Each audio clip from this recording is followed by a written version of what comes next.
Filho do meu tio apareceu a 1 hora da manhã com um caminhão de mudança. Ele declarou: Vovô está me dando seu apartamento. Comece a empacotar. Acordei com batidas na porta do meu apartamento exatamente a 1 hora e 3 minutos da manhã, de acordo com o relógio na minha mesinha de cabeceira. As batidas eram agressivas e contínuas, como se alguém estivesse tentando arrombar. Cambaleei para fora da cama de cueca e camiseta e olhei pelo olho mágico. Meu primo Wyatt estava no corredor com 2 homens grandes em roupas de trabalho atrás dele. Podia ver parte de um caminhão de mudança através da janela do corredor. Meu coração começou a acelerar porque nada sobre isto fazia sentido. Abri a porta com a corrente ainda presa. Wyatt, o que você está fazendo aqui? Wyatt sorriu, mas não foi amigável. Abre, Liam. Precisamos conversar sobre sua situação de moradia. Ele empurrou contra a porta. Na verdade, precisamos conversar sobre minha nova situação de moradia. Este é meu apartamento agora. Encarei ele através da fresta. Do que você está falando? É 1 hora da manhã. Wyatt puxou papéis dobrados do bolso da jaqueta. Vovô Walter assinou a escritura para mim esta tarde. O prédio é meu agora, o que significa que esta unidade é minha.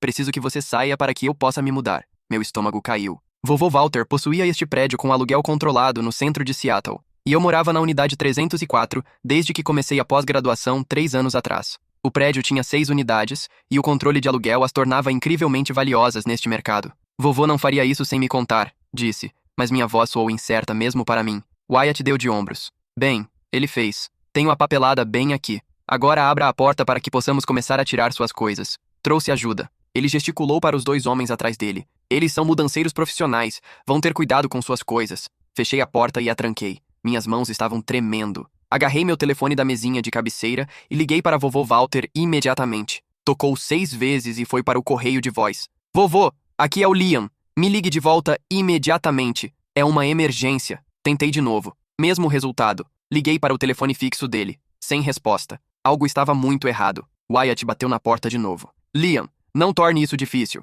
Tenho direito legal de entrar nesta propriedade. Se não abrir, vou ligar para a polícia por invasão de propriedade. Abri a porta de novo com a corrente. Me mostre a papelada. Wyatt segurou um documento, mas manteve longe demais para eu ler adequadamente. Podia ver um cabeçalho de aparência oficial e o que poderiam ser assinaturas. Perto o suficiente. Você pode ver que é legítimo. Agora nos deixe entrar. Balancei a cabeça. Preciso ver de perto e preciso falar com vovô Walter antes que qualquer coisa aconteça. O sorriso falso de Wyatt desapareceu. Vovô Walter está numa instalação de cuidados de memória desde esta manhã. Ele assinou tudo para mim antes de ser admitido. Ele sabia que não podia mais gerenciar a propriedade. Meu peito apertou. Que instalação de cuidados de memória? Ninguém me contou nada sobre isso. Wyatt puxou o telefone e me mostrou uma foto. Era vovô Walter numa cama de hospital parecendo confuso e frágil. O carimbo de data e hora dizia que foi tirada ontem. Evergreen Memory Care em Capitol Hill. Meu pai e eu o mudamos para lá ontem de manhã depois que o médico dele diagnosticou ele com demência avançada. Isto era insano. Tinha almoçado com vovô Walter 4 dias atrás e ele estava completamente bem.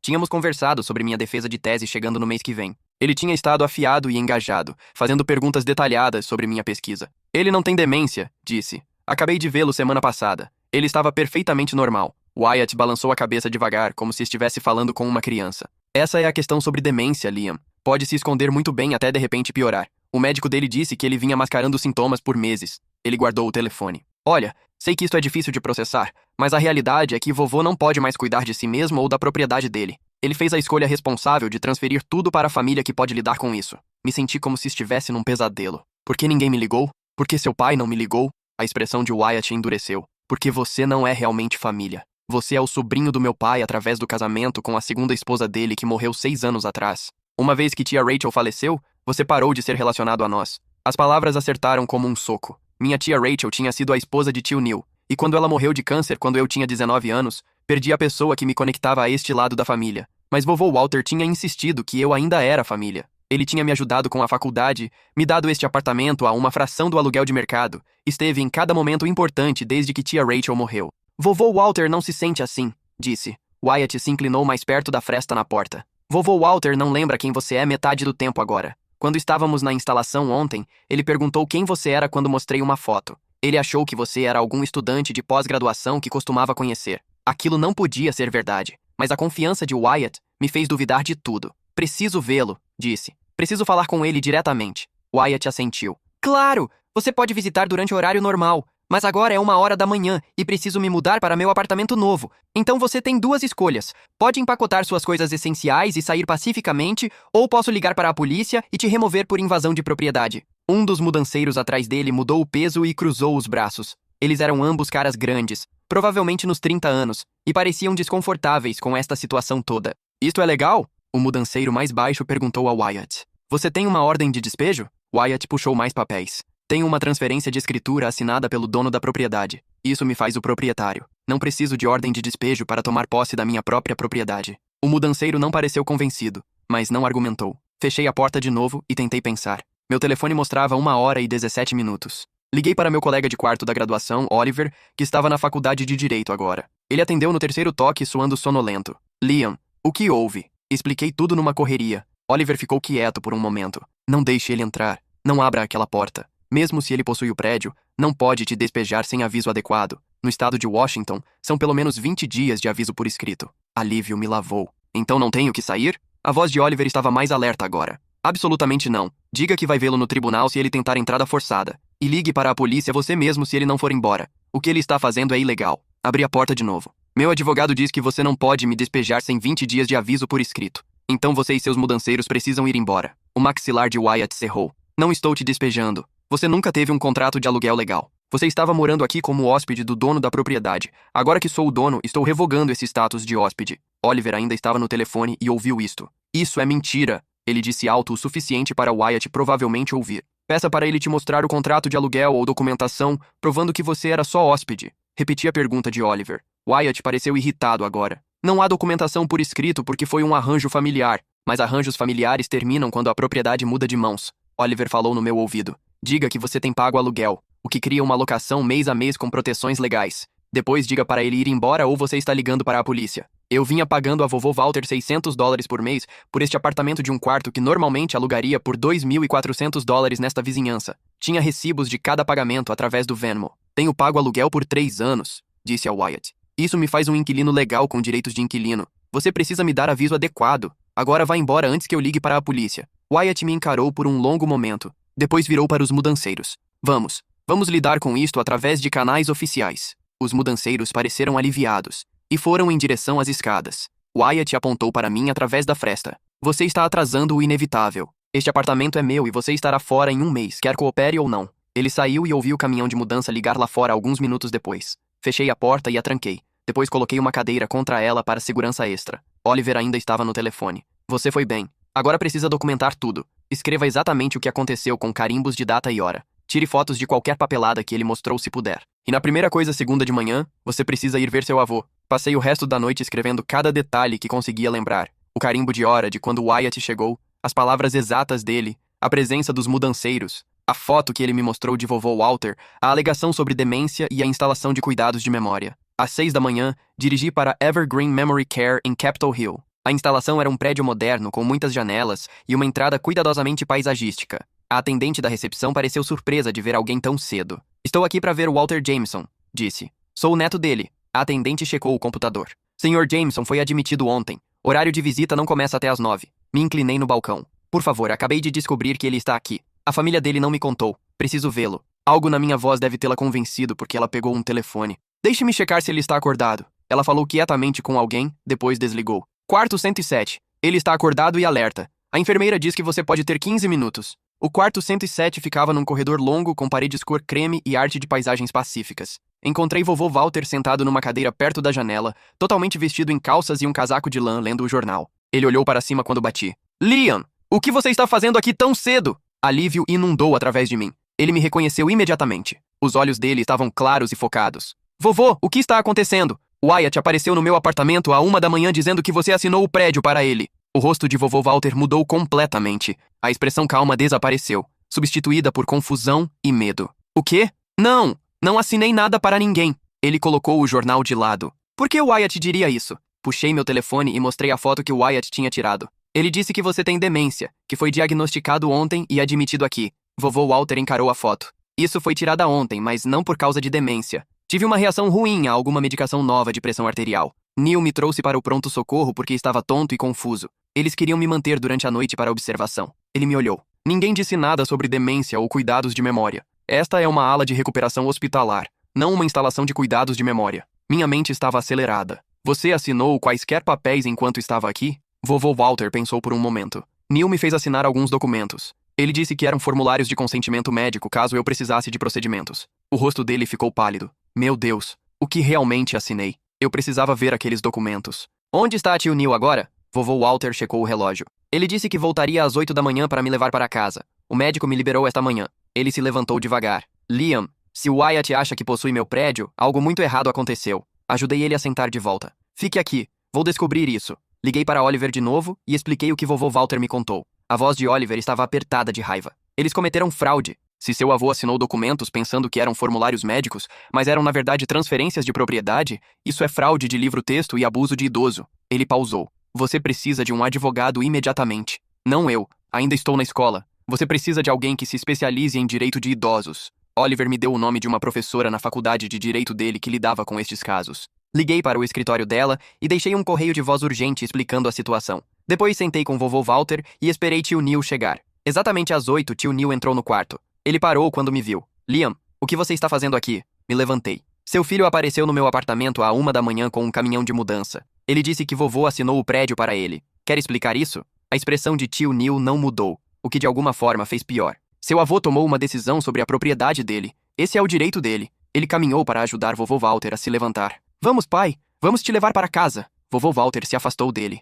Que papéis assinei ontem, Neil? Me conte a verdade. Tio Neil suspirou. Você assinou a escritura do prédio para Wyatt. Você vem falando sobre planejamento imobiliário por meses. Isto só moveu a linha do tempo para frente. A voz de vovô Walter ficou mais alta. Nunca concordei em assinar meu prédio para ninguém, especialmente não enquanto estava confuso de medicação numa cama de hospital. A fachada calma de tio Neil rachou. Você tem 76 anos, pai. Não pode gerenciar um prédio de 6 unidades mais. Wyatt pode lidar com isso. Ele é jovem e capaz. Fiquei de pé entre eles. Então você aproveitou dele estar medicamente confuso para roubar a propriedade dele? Isso é fraude. Tio Neil virou para mim. Isto não te diz respeito. Você não é família. Não tem posição legal aqui. A mão de vovô Walter agarrou meu braço. Ele é mais família do que você está sendo agora, Neil. O que você fez foi errado e vamos consertar. O rosto de tio Neil endureceu. Os papéis estão assinados e registrados. O que está feito, está feito. Ele olhou para o pai. Você pode contestar se quiser, mas isso vai levar anos e custar milhares em honorários advocatícios. Na sua idade, é realmente assim que quer gastar seu tempo?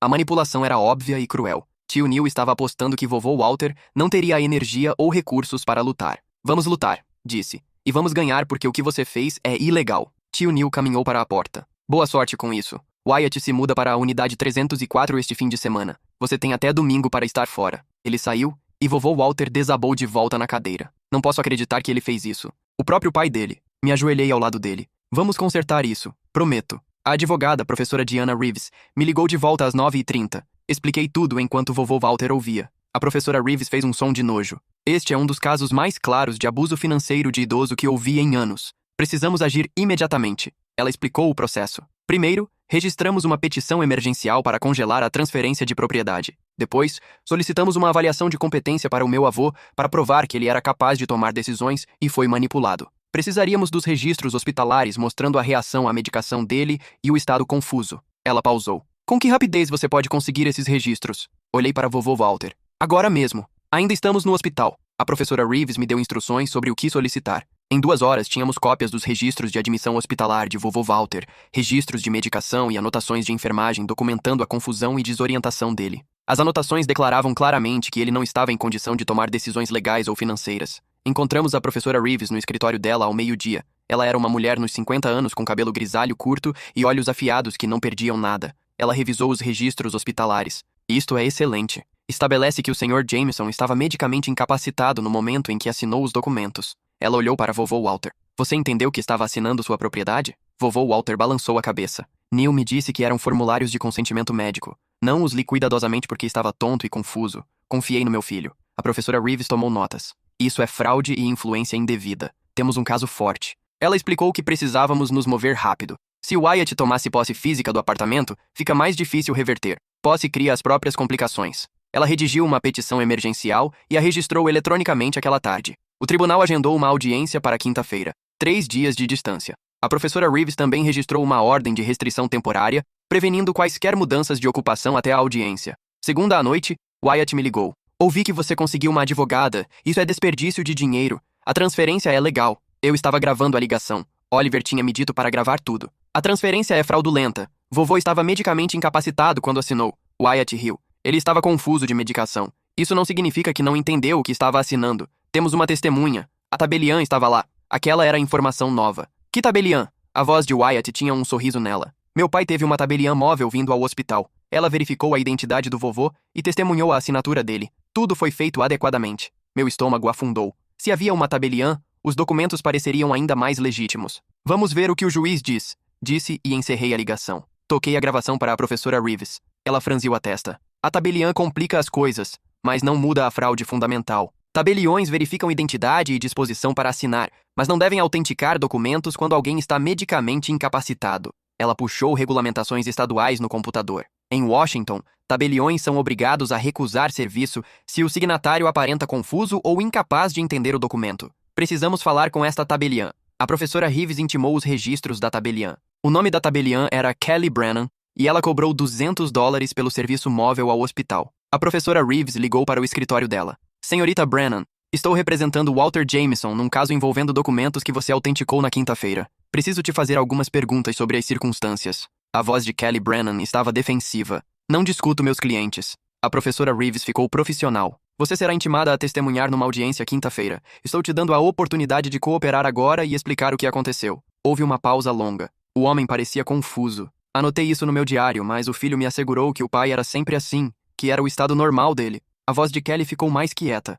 Provavelmente não deveria ter autenticado. O homem velho continuava perguntando o que estava assinando e o filho continuava respondendo por ele. A professora Reeves digitou rapidamente. Você está disposta a testemunhar isso sob juramento? Outra pausa. Se for intimada, sim. Estive preocupada com aquela transação desde que aconteceu. A professora Reeves agradeceu e desligou. Ela me olhou. Temos ela. Ela vai testemunhar que seu avô estava confuso e fazendo perguntas e que Neil estava controlando a situação. Isso é influência indevida de livro-texto. Quarta de manhã, tio Neil ligou para vovô Walter. Eu estava lá quando aconteceu e vovô colocou no viva voz. Pai, você precisa abandonar esta ação legal. Está constrangendo para a família. A voz de vovô Walter estava firme. O que é constrangedor é meu filho roubando de mim enquanto estava vulnerável. O tom de tio Neil mudou. Não roubei nada. Te ajudei com planejamento imobiliário. Você queria que Wyatt tivesse o prédio eventualmente. Só acelerei a linha do tempo. Vovô Walter se inclinou para a frente. Se isso fosse verdade, por que você não me disse o que estava assinando? Por que você mentiu e disse que eram formulários médicos? Tio Neil ficou quieto por um momento. Não menti. Disse que eram papéis importantes que você precisava assinar. Você é quem assumiu que eram formulários médicos. O gaslighting era descarado. Não é o que a tabeliã diz, interrompi. Ela está testemunhando que você disse que vovô estava sempre confuso assim. A voz de tio Neil ficou afiada. Fique fora disso, Liam. Isto é entre mim e meu pai. Vovô Walter o cortou. Liam tem todo o direito de estar envolvido. Você tentou roubar a casa dele. Você me manipulou para machucá-lo. A voz de tio Neil subiu. Aquele apartamento deveria ter ido para Wyatt anos atrás. Ele é família de verdade. Liam é só o sobrinho de Rachel. Uma vez que Rachel morreu, ele deveria ter saído das nossas vidas. A crueldade foi impressionante. Rachel teria vergonha de você. Vovô Walter disse quietamente. Ela amava Liam como um filho. Quando estava morrendo, me fez prometer que cuidaria dele. É uma promessa que pretendo manter. Tio Neil fez um som de nojo. Rachel está morta. Essas promessas morreram com ela. É hora de Liam se sustentar sozinho ao invés de parasitar caridade da família. As mãos de vovô Walter tremeram de raiva. Não vou mais discutir isto com você. Te vejo no tribunal. Ele desligou. A audiência na quinta-feira foi num tribunal pequeno com painéis de madeira e luzes fluorescentes duras. O juiz Martin Cruz presidiu. Um homem no final dos 50 anos com olhos cansados. A professora Reeves apresentou o nosso caso primeiro. Ela expôs a linha do tempo meticulosamente. Admissão hospitalar, reação à medicação, confusão documentada, Neil trazendo documentos para assinar, as preocupações da tabeliã, o testemunho de vovô Walter de que pensou estar assinando formulários médicos. O juiz Cruz ouviu cuidadosamente, tomando notas. O advogado de tio Neil se levantou quando chegou a vez dele. Ele era um advogado corporativo chamado Douglas Finch, que parecia caro e excessivamente confiante. Vossa Excelência, o Sr. Jameson assinou documentos legais com identificação adequada na presença de uma tabeliã licenciada com uma testemunha presente. O fato de que agora se arrepende da decisão não invalida a transferência. A professora Reeves objetou. Ele não se arrepende da decisão. Ele não tinha entendimento de que estava fazendo aquela decisão. Isso é fraude, não arrependimento. O juiz Cruz levantou a mão. Vou ouvir da tabeliã. Kelly Brennan foi jurada. Ela parecia nervosa. A professora Reeves a questionou sobre a visita ao hospital. Descreva a condição do Sr. Jameson quando você chegou. Kelly falou quietamente. Ele parecia desorientado. Ele continuava perguntando o que estava assinando. O filho dele, Neil, continuava respondendo por ele e o redirecionando para só assinar. A professora Reeves se inclinou para a frente. Isso te preocupou? Kelly assentiu. Sim. Anotei no meu diário que o signatário aparentava confuso e que a situação se sentia apressada. A professora Reeves puxou cópias do diário de tabeliã de Kelly. Você escreveu, e eu cito: cliente confuso, filho controlando, me senti pressionada a completar. Isso é preciso? A voz de Kelly estava mal acima de um sussurro. Sim, Douglas Finch a interrogou cruzado. Mas você completou a autenticação mesmo assim. Você verificou a identidade dele e o considerou competente para assinar. Kelly parecia miserável. Cometi um erro. O filho me pressionou e me assegurou que tudo era legítimo. Deveria ter recusado. O juiz Cruz perguntou a Kelly diretamente.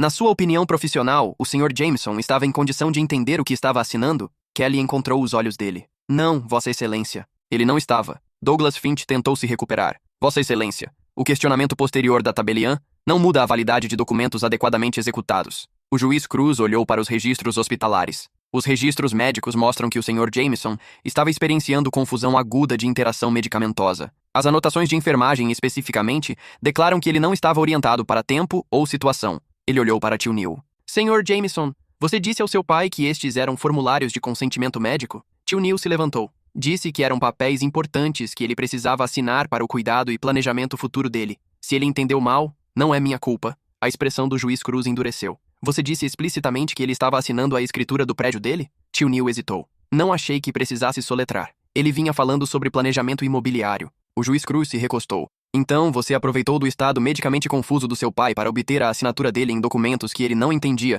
usando linguagem deliberadamente projetada para enganá-lo. Isso é preciso? O advogado de tio Neil se levantou. Vossa Excelência, meu cliente nega qualquer irregularidade. Isto foi simplesmente uma falha de comunicação dentro de uma família. O juiz Cruz o ignorou e chamou vovô Walter para testemunhar. Vovô Walter tomou o banco das testemunhas e explicou tudo clara e coerentemente. A mente dele estava afiada e o testemunho foi devastador. Confiei no meu filho. Quando ele disse que precisava assinar papéis para meu cuidado, acreditei nele. Estava confuso de medicação e assustado porque não entendia o que estava acontecendo comigo. Neil aproveitou daquele medo. Douglas Finch tentou desacreditá-lo. Sr. Jameson, você vem discutindo planejamento imobiliário por meses. Não é verdade que queria garantir que sua propriedade fosse para parentes de sangue? A voz de vovô Walter estava firme. Venho discutindo atualizar meu testamento, sim, mas nunca discuti dar meu prédio a ninguém enquanto ainda estou vivo. Tenho 76 anos, não estou morto. Sou totalmente capaz de gerenciar minha própria propriedade. Finch pressionou. Mas você não pode negar que tem estado preocupado com sua idade e sua habilidade de manter o prédio. Vovô Walter assentiu. Estive preocupado com manutenção física. É por isso que contratei uma empresa de gerenciamento de propriedade ano passado. Mas preocupado com manutenção é muito diferente de querer assinar a propriedade para meu filho sem nem contar ao meu neto que mora lá. A audiência durou 3 horas. Quando acabou, o juiz Cruz nem fez um recesso para deliberar. Estou anulando a transferência de propriedade com efeito imediato. O Sr. Neil Jameson aproveitou do estado medicamente comprometido do pai para obter assinaturas através de fraude e influência indevida. Ele olhou diretamente para tio Neil. Este é um dos casos mais claros de abuso financeiro de idoso que vi. Estou referindo este caso ao promotor distrital para investigação criminal. Tio Neil ficou pálido. Douglas Finch tentou objetar, mas o juiz Cruz o cortou. Seu cliente cometeu fraude contra o próprio pai idoso. A única questão agora é se ele vai enfrentar acusações criminais. O juiz Cruz assinou ordens restaurando a propriedade a vovô Walter e anulando todas as procurações ou outros documentos assinados aquele dia. O Sr. Wyatt Jameson está ordenado a cessar e desistir de quaisquer reivindicações à propriedade. Se ele tentar entrar na unidade 304 ou qualquer outra unidade no prédio, será preso por invasão de propriedade.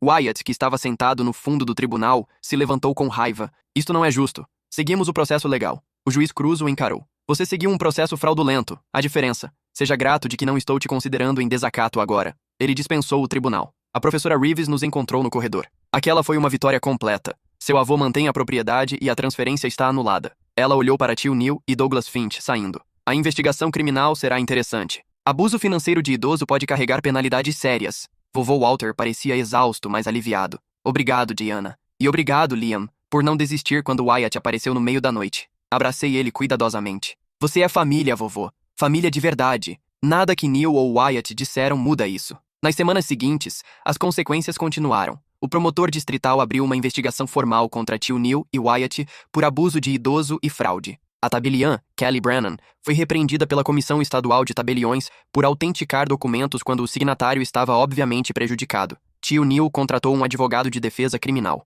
Wyatt se mudou para fora do estado, supostamente para ficar com amigos na Califórnia enquanto a investigação prosseguia. A família fraturou completamente, com os irmãos de Neil o cortando depois de aprender o que fez. Vovô Walter atualizou o testamento adequadamente e legalmente comigo presente e o advogado regular dele lidando com tudo. Ele deixou o prédio para mim com instruções claras de que eu era o neto dele de todos os jeitos que importavam, independente de sangue. A professora Reeves se tornou uma amiga e mentora. Ela usou nosso caso como exemplo de ensino na aula de direito de idosos dela sobre como reconhecer e combater abuso financeiro. Terminei minha defesa de tese em maio e me formei com meu mestrado. Vovô Walter estava na primeira fila, radiante de orgulho. O apartamento permaneceu minha casa, com aluguel controlado e seguro. 6 meses depois da audiência, tio Neil se declarou culpado de fraude de idoso para evitar julgamento. Ele recebeu 18 meses de prisão, 3 anos de liberdade condicional e foi ordenado a pagar $50.000 em restituição a vovô Walter por honorários legais e danos. Wyatt foi acusado como cúmplice, mas recebeu sentença suspensa porque cooperou com investigadores.